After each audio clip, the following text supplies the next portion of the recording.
If you want to get the knowledge in this video even faster, feel free to watch on 1.5 or even 2 times the speed. This is a snapshot of an auto PPC campaign in the last 30 days. As you can see, it's doing pretty well, resulting in almost $2,000 in sales and only roughly $300 in ad spend, resulting in an ACOS of 15.68%, which is fantastic. Now, we could just increase the budget on it and let it be, but then we won't be ranking for a specific keyword and thus not generating organic sales, which are the best sales because they have zero ad spend. And auto campaigns also result in many clicks that result in no sales at all. So there's a lot of wasted ad spend. So we need to run exact match keyword campaigns. But we only want to run campaigns on keywords that actually result in profitable sales. So how do we do that? Well, we need to use data from this auto campaign to identify which keywords are best for exact match campaigns. And in this video, we're going to do exactly just that. And I'm going to walk you through it. And as a bonus, I'll also talk about how to use this data to improve your listing. My name is Zain and I'm from SellerMetrics, an Amazon agency dedicated to guiding Amazon sellers to massive brand growth through listing and PPC optimizations.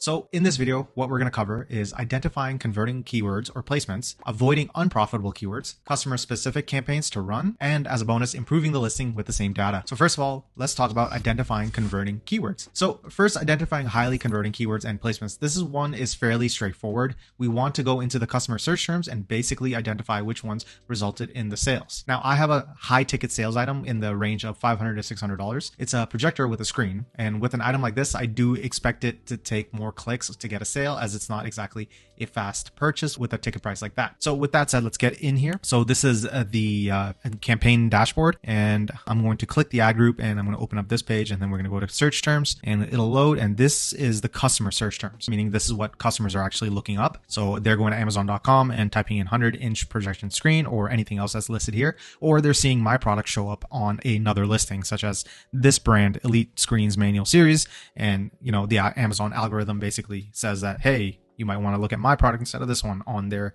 suggested product screen. So I would look at all the keywords that people looked in here, look at the ones that actually resulted in sales, and create exact match campaigns with these keywords and placement. So if I scroll down, I see that I got a sale on this competitor keyword, or a competitor product rather, Vivo Home 100-inch electrical motorized projection screen with remote, so on and so forth. It had 8 clicks, spent $8, got 1 sale, and that is an ACOS of 1.3%, which is fantastic. I would actually totally separate this and make it its own campaign just so I can drive more sales, because I know it has resulted in a sales before. Another one is this guy right here. So this is another product, right, that my product does really well on.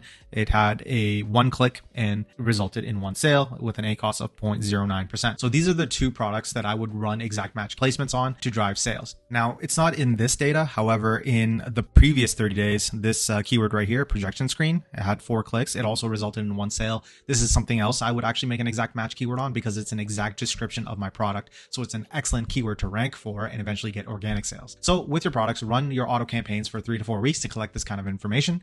You can get this data faster if you have a higher daily budget, but I would still recommend running it for at least a month, because buying habits do change over time. And if you like this kind of content, make sure you like and subscribe. So the next thing is avoiding unprofitable keywords. Auto campaigns have a shotgun approach. They give the Amazon algorithm the freedom to try your product for any placement that the algorithm thinks your product qualifies for. So this is based on your listing title, images, bullet points, description, and backend key terms. So it's important to recognize negative keywords. Basically keywords that result in clicks and thus spend your ad budget, but no sales. You're basically just burning money here. So if I scroll down these customer search terms, I see that some people actually just straight up look for television and video products. I got 10 clicks here, but in some months I do get 20 clicks or 30 or more on this search term, televisions and video products. But this is a great example of a negative keyword. Yes, my projector with a screen is certainly a television and video product, but so is a TV, or a Blu-ray player, or a soundbar with speakers. So in other words, this keyword is so broad that the likelihood that my product will result in a sale is low, because the customer does not have a specific intent for my product. It's a great example because yes, projection screen is a television video product, but they could be looking for anything else. So I end up paying for a lot of clicks. Maybe people see my product and they're like, ooh, what's this? Oh, that's cool, right? But never actually buy it. So it's not a keyword that I want to invest in. So whenever I make future campaigns that would remotely result in these being a placement, I would actually put it as a negative keyword. In particular, this would result in other auto campaigns or other broad match campaigns. And these are basic fundamentals on how to create effective ad campaigns. We actually have a full written book that can give you a full depth understanding of PPC campaigns, and you can actually get this for free like this. If you want to learn more on how you can optimize Amazon PPC, you can get a free copy of our ebook, The Ultimate Guide to Amazon Ads, Advanced Tactics and Best Practices. This book has received a 4.8 out of 5-star rating on Amazon and has helped beginners and advanced sellers alike. Click the link in the description below to sign up to our emailing list and receive a free copy. Okay, so the next thing to talk about is customer-specific campaigns to run. So we have the basics on how to create specific campaigns based on converting terms and avoiding unconverting terms. The thing is that sometimes customers actually look for product not exactly based on what the product is, but rather a certain use case or sometimes a certain feature. Some of the most effective campaigns are ones that cover keyword or placement that fulfill a use case or feature that the customer wants. In other words, rather than creating a campaign based on product keywords like projection screen, we create campaigns based on customer intent. For example, like I said, I'm selling a projector screen. Let's look at what customer search terms are. 100-inch projection screen, 120-inch motorized screen, 16:9, which is an aspect ratio, something that's relevant to people who are in the video space. 24-foot electric operated screens for outside porch. That is a hyper-specific search term, but the key thing here is outside porch, which means they want to use it outside, which is a use case, right? So to summarize, there's image quality, there's resolution, there's even location of use such as outside porch, or operational compatibility, because some people even did for iPad or iPhone. So with this kind of data, I would create additional separate campaigns, mostly broad match campaigns that are grouped based on the customer's intent of purchase. And I would group them in the following buckets. I can group them based off of size of the screen, so 100-inch, 120, so on and so forth.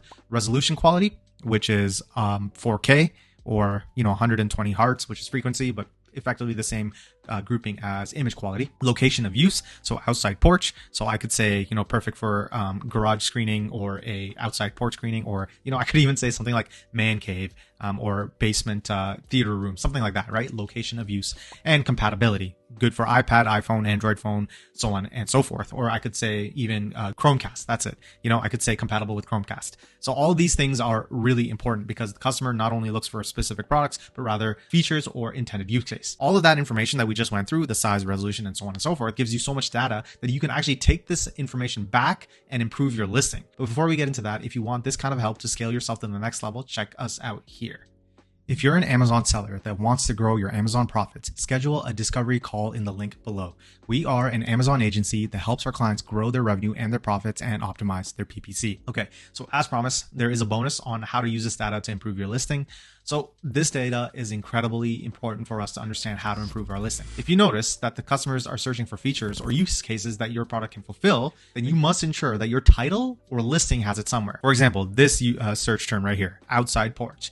With this information, I can update my title and say that my projector screen is great for outside porch, or have it in my bullet points, right? Or I can have an image or a picture of a family using the screen in the backyard, especially on seasonality based items like Halloween time, they're watching scary movies in the backyard or something like that. I can have an image of Halloween decorations in the backyard with a scary movie on the projector, and basically apply this principle of ensuring that the search terms for any feature and use case are covered in your listing. Next, look at the competitor listing that you are getting placed against and not driving sales, right? So I'm getting placed against all of these competitors. Okay, so this one, I got 6 clicks, but no sales. And if I go into here, let's see what they have that I maybe don't fulfill. So for example, they have DLP home theater smart projector. Okay, so my projector isn't a smart projector. What that means is I want to avoid any smart projector products that I might be showing up on. And the reason is because if the person is looking up smart projector, the customers are looking up smart projector, that's probably what they want. They don't want like a manual kind of basic projector where it's just mostly